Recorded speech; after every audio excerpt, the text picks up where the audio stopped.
Gading Marten dan Giselle liburan bareng ke London. Gading Marten diketahui tengah liburan di London bareng anak dan mantan istrinya, Gempi dan Gisela Anastasia alias Giselle. Gading Marten pun mengabadikan momen kebersamaannya dengan Gempi dan Giselle selama berlibur. Bahkan, dirinya juga mengunggahnya di media sosial. Ada 3 foto yang dibagikan pemain film Love for Sale itu. Ketiganya menggambarkan keceriaan Gading Marten yang berfoto dengan anak dan Giselle di trotoar dekat lampu merah. Mengenakan pakaian dengan warna senada, Giselle dan Gading Marten pun menggandeng Gempi, anak mereka. "Hello LDN," tulis Gading di Instagram, dikutip Kamis, tanggal 29 Desember tahun 2022. Dalam captionnya itu pula, ayah satu anak ini menyisipkan tagar-tagar liburannya Gempi, tagar Happy.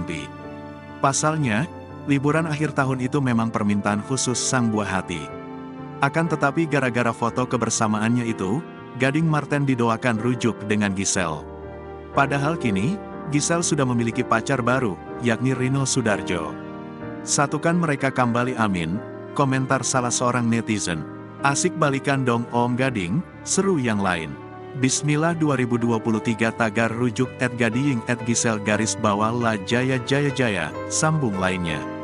"Ditunggu kabar baik kalian berdua Mama Sel dan Papa Ding," ujar warganet. "Semoga rujuk kembali," imbuh lainnya.